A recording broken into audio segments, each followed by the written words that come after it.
Since the dawn of humanity, people have found themselves attracted to the same sex. Texts and drawings from numerous ancient civilizations show that homosexual relationships were a part of society.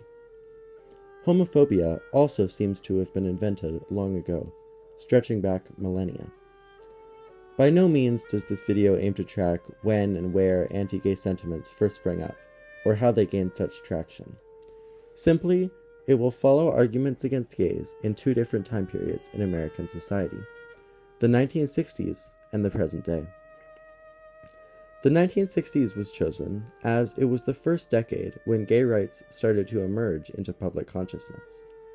Unlike the repressive 50s, when conservative ideals dominated and most homosexuals could only survive in secret, the 60s ushered in social upheaval, the counterculture movement, and civil rights movements for African Americans, Native Americans, and women, to name a few.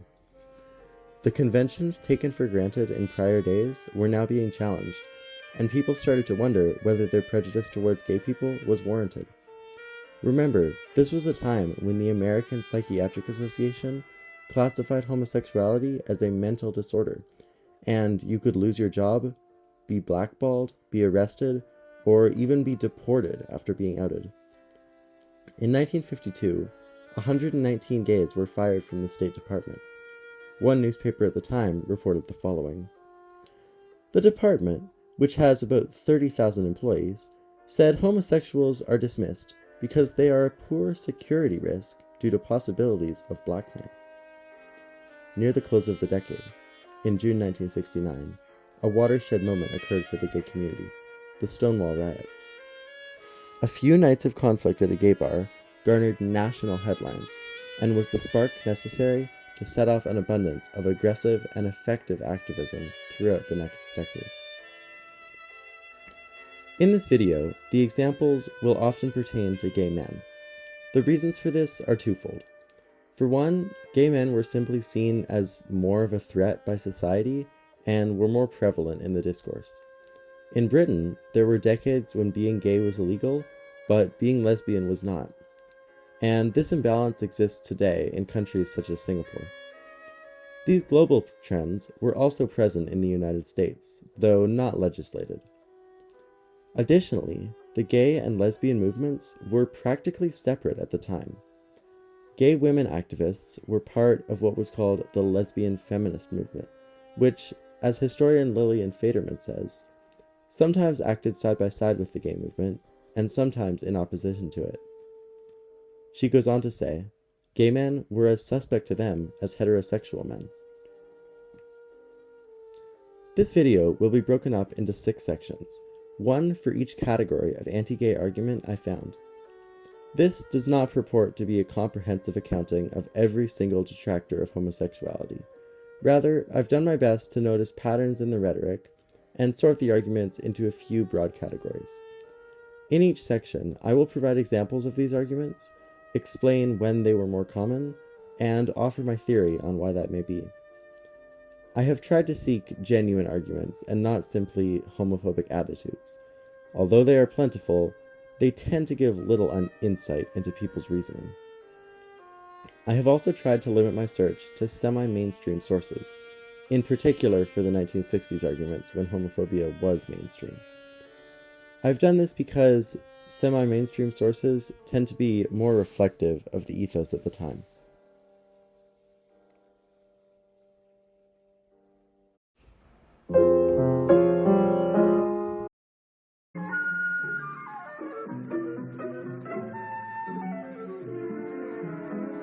In the heat of competition, no one noticed the man who sat and watched.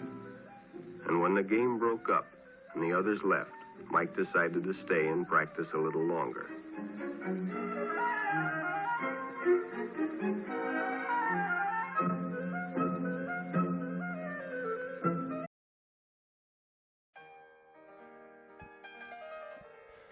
It is a pathetic little second-rate substitute for reality, a pitiable flight from life.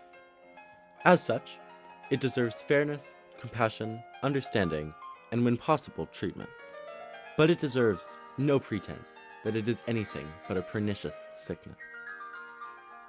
These are the final sentences of a 1966 essay published by Time, titled "The Homosexual in America."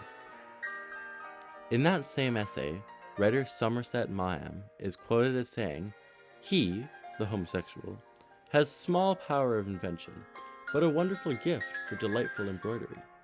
He has vitality, brilliance, but seldom strength." Interestingly enough, Maugham himself was a closeted gay man. A quote from a 1964 report published by New York's Committee for Public Health declares that overt homosexuality may be an expression of fear of the opposite sex, and of inability to accept adult responsibility, such as marriage and parenthood, and that the homosexual is an emotionally disturbed individual who has not acquired a normal capacity to develop satisfying heterosexual relationships. The narrative of homosexuality as a sickness was not limited to flowery op-eds or headline-seeking academics. Up until 1973, the American Psychiatric Association listed homosexuality as a mental disorder. This was the definitive authority in the United States, as they published the Diagnostic and Statistical Manual of Mental Disorders, essentially a list of every mental illness known to man. And during the 60s, you could find homosexuality right in there with schizophrenia and bipolar disorder, which was called manic depression at the time. The Freudian arguments I just showed attempt to paint the psyches of gays as containing some injurious force lurking beneath the surface, whether it be their fear of the other's sex or their lack of strength. Taking into account historical context, this makes sense. The 1960s were a heyday for psychodynamic thought, especially in popular culture. He was already dangerously disturbed, had been ever since his father died. His mother was a clinging, demanding woman. The legitimization of these thoughts by organizations such as the APA allowed them to prosper and become a fairly popular viewpoint on gay people. This context could also explain why I was utterly unable to find prominent present-day arguments from American sources depicting homosexuality as a sickness or as representing unresolved traumas. Another factor worth mentioning is that the average citizen's understanding of homosexuality has greatly shifted. 60 years ago, because coming out was so unthinkable, most people didn't know a single gay person in real life. They were practically mythical, perhaps mentioned in some salacious literature or article about sexual deviancy. Nowadays, though, for a great number of reasons, this has shifted. According to the Pew Research Center, 87%, or nearly 9 in 10 American adults, say they know someone who is gay or lesbian. In addition, we are seeing more and more queer characters represented in mass media. Hollywood blockbusters, video game franchises, chart-topping songs, the list goes on. An increased awareness of the gay community on a personal level makes it harder to argue that these people are mentally disturbed.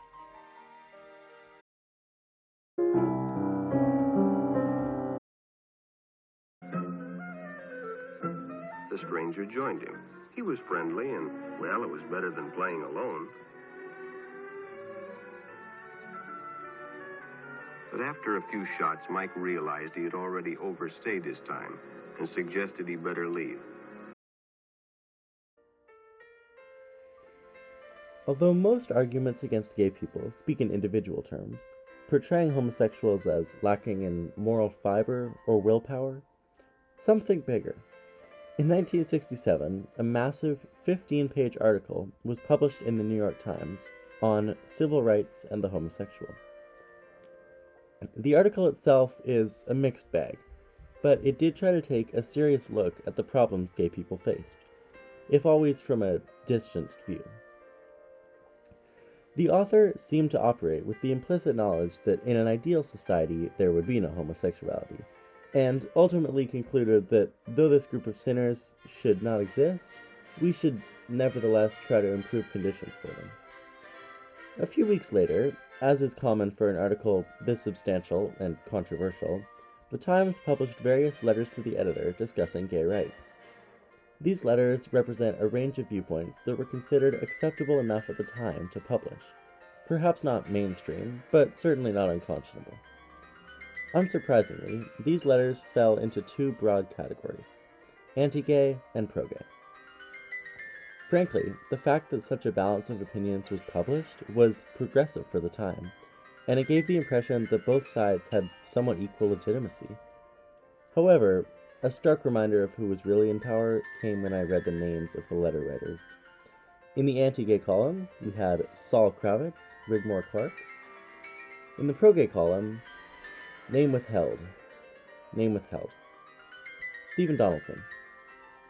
Ignore that one, please. Despite increased public discourse, this was still a time when most gays had to live in fear of being outed and wouldn't dare publish their name in a national newspaper. Anyway, let's take a closer look at what Saul Kravitz has to say. History throughout the ages has repeated itself often enough for us to realize that a relaxation of morality, whether in this or other matters, a whittling away, piece by piece, of the will to maintain a decent society, inevitably weakens the people to the point where a decline and dissolution must set in. If, like me, you are a man, you might be thinking about the Roman Empire right now. The trope that homosexuality, and deviancy in general, was a factor in the fall of Rome is quite popular, though there is little historical evidence to support it.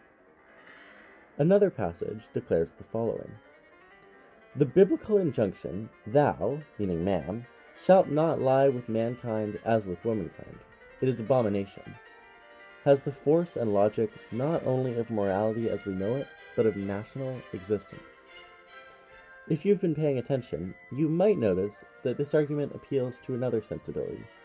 I'll give you a hint, it rhymes with pigeon. But the key part at the moment is the idea that being unaccepting of gays has, quote, the force of national existence.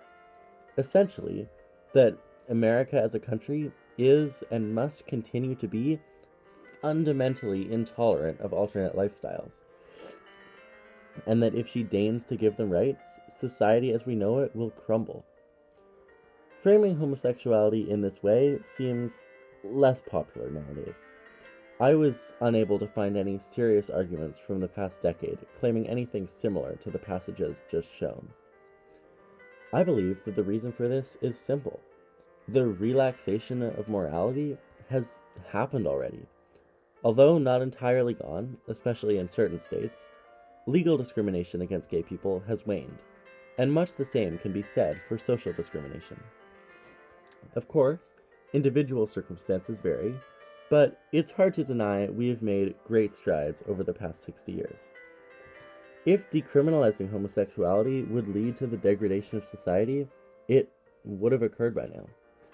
As a result, any societal arguments put forth nowadays have the tenuous job of proving that this moral disintegration has happened, or is happening. This is a fairly difficult task, so the modern day form of this way of thinking is more subtle. Think about certain politicians that want to return America to some former glory, a time, of course, when civil rights were not valued. Now, this may be a coincidence, but I've noticed that a lot of these politicians also seem to actively work towards repealing equal protections for gay people. The Human Rights Campaign notes that during a certain president's term, he, quote, allowed federal contractors to claim a religious exemption to fire LGBTQ workers because of their sexual orientation or gender identity. Without ever explicitly saying it, there's an implication that, assuming the president's policies are crafted with the intention of making America great again, returning to society the splendor it once had is innately linked with reasserting dominance over groups such as gay people. This line of reasoning is clearly related to the arguments from the beginning of the section, but it represents a change in directives. Keep things the way they are to prevent degradation of morality becomes return things to the way they were to reverse degradation of morality.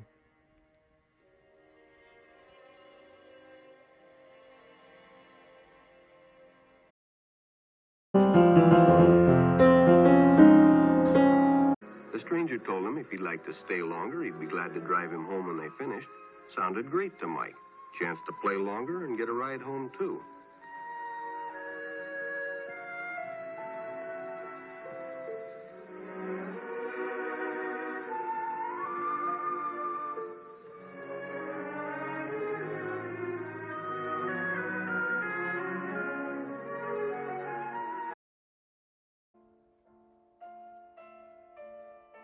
This one may sound silly nowadays, but there was a time when people worried that giving rights to gay people would harm women. As I mentioned in the introduction, gay and lesbian activist movements tended to be separate. Though they often did work together, activism was much less intersectional than it is nowadays, and the movements often clashed. Some seminal feminist works are pretty staunchly anti-gay, and frankly, aspects of gay culture were quite misogynistic. Women who opposed gays were often called hags, a term that meant they were unattractive or undesirable, and could equate to simply mocking them for being women. Betty Friedan, one of the founders of the NOW, a center of feminist activism, referred to lesbians as a lavender menace that posed a huge threat to feminism as a whole. They feared that incorporating a group seen as fringe into the organization would lead to it being discredited, and thus, lesbians were wholly excluded from the NOW for the first 5 years of its existence. Unsurprisingly, feminist objections to homosexuality has subsided now, as the movement has become more accepting. I mean, even J.K. Rowling doesn't mind the gays. As such, I mostly found this type of argument in the 1960s. However, feminists were not the only women opposed to homosexuality. Many had a different concern. To see what I mean, let's read another letter to the editor. We are taught that our greatest goal is to marry and have a family, yet a Census Bureau study predicted about 1 million young women may have to postpone getting married in the next 10 years. From 1965 to 1975, due to a shortage of men, before unleashing those 4 million homosexuals on our heterosexual men, let's see what can be done to get to the root of these ancient strictures that considered women socially inferior to men. Although there are hints of feminist ideas in here, I don't think most feminists were concerned with there being enough men for women to marry.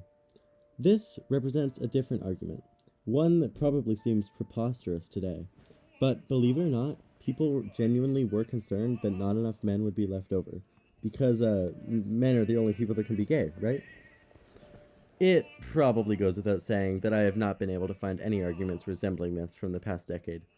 Anybody who tried to use such a line of reasoning could be pretty easily disproven nowadays. Much like the societal argument, it simply would have happened already. Also, lesbians exist. Overall, a rather goofy take.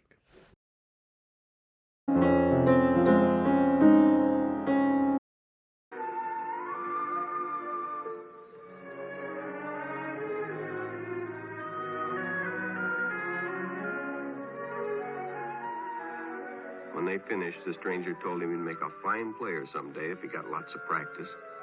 The companionship, the praise, the friendly attitude dispelled any misgivings Mike might have had about going with a stranger. He probably never realized until too late that he was riding in the shadow of death. Powerful groups in Western culture seeking sexual liberation drew a false equivalence between themselves and victims of long-standing racial violence, positioning themselves as equally oppressed by the mainstream. This is a conclusion reached by the Yas Queen Institute, a modern-day hub of Islamic thought. This is the crux of many arguments. Instead of viewing the civil rights movements of the 1960s as helping gays realize they were oppressed, they frame them as a source of devious inspiration that led the gay community to mimic these movements despite not facing the same discrimination. This is a recent article, as are most that claim this. The one exception I could find is the Time magazine essay mentioned earlier, which claims that gays have fake status as minority martyrdom, which appears to be an early form of this idea of victimhood. However, this argument is undoubtedly more popular today. Even some gay people believe it, with one I found claiming, It's always we are discriminated against, and I am just so tired of that narrative. Part of the impetus for this argument's popularity may boil down to the mere fact that it is easier to look back, knowing how the gay rights movement went, and make assertions about the factors leading to its success, and then speculate on the sinister motivations gay activists might have had. However, I believe the main reason is due to a pretty big shift in our society. I would choose my next words very carefully, if I may. Oof. Okay, here goes. The concept of victimhood culture is often thrown around, and although there are some examples of people being a little oversensitive, many believe this is indicative of a new social more wherein being able to claim a struggle is seen as a virtue. Considering the popularity this way of thinking has, it makes sense that some theorists would use it as a framework for explaining the gay rights movement in retrospect.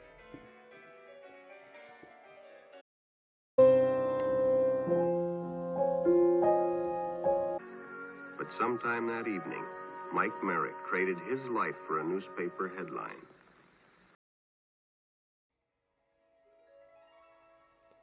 Even in purely non-religious terms, homosexuality represents a misuse of the sexual faculty, and, in the words of one Catholic educator, of human construction. Setting the merit of this argument aside for a moment, it's a little sad that a sentence that starts with, even in purely non-religious terms, goes on to explicitly cite a Catholic scholar. Anyway, is this argument a little confusing to you? Let's look at some more quotes. The argument against homosexual activity is as follows. 1. Any action not ordered to its due end is a disordered action. 2. The due end of the use of the sexual members is the generation and education of offspring. 3. So, any use of the aforementioned members apart from such ends, as in homosexual activity, is disordered. Here's another quote. To be good, we must order ourselves to what we are for. In other words, to what perfects our nature. Just as a tomato plant is good because it does what it is for, i.e., it acts according to its nature by growing, nourishing itself, and producing fruit, etc., so too humans are good because they act according to their nature.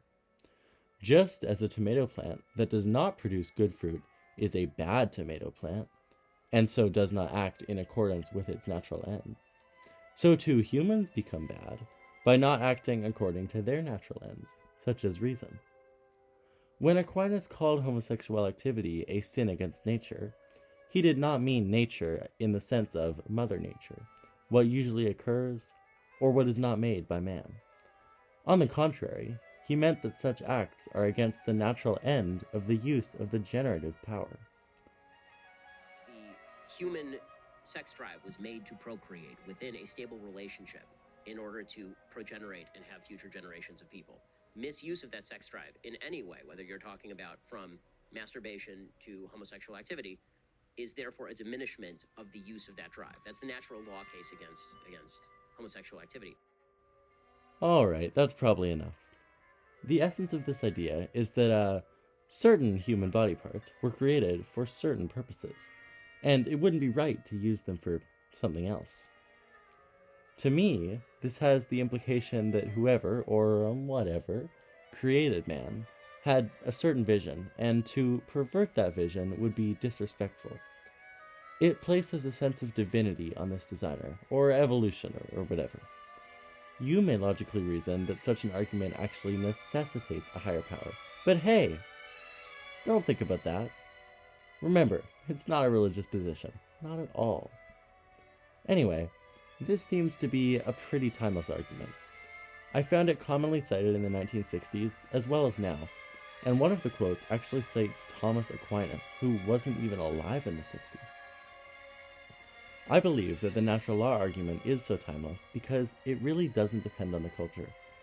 The claim that being gay goes against the state of nature would be similarly comprehensible across distance and time, because it is so simple and so unchanging.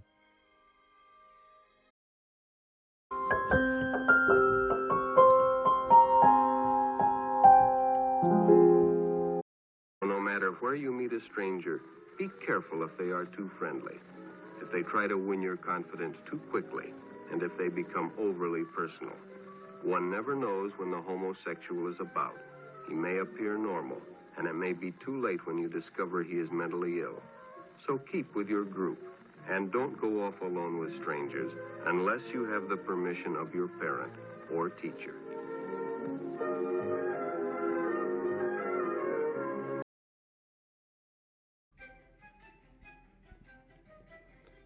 It is morally problematic to elide any meaningful distinction between desires and actions, for the mere existence of a desire can never be a moral justification for acting on it. This type of argument falls into a unique category because it recognizes gay thoughts as natural but condemns pursuing them. There is, of course, the underlying paradigm that participating in straight activities is divine and moral, if you're married, of course. But people partake in gay activities to pursue mere pleasure. Honestly, I don't have much else to say about this one. Much like the natural law argument, it seems to have been popular in both decades due to its reliance on relatively stable principles many Americans hold, rather than the cultural phenomena that caused homosexuality to be viewed as a sickness or as a threat to women. In addition, it allows people to frame gay individuals in a more sympathetic light, and even claim that their concerns come from a place of love. If one of your relatives comes out as gay, and let's say this is something you don't appreciate, calling them mentally ill or a fake victim can be hard to stomach. However, saying you're simply concerned about the path they're going down, and telling them you believe they can recover, is far more conscionable.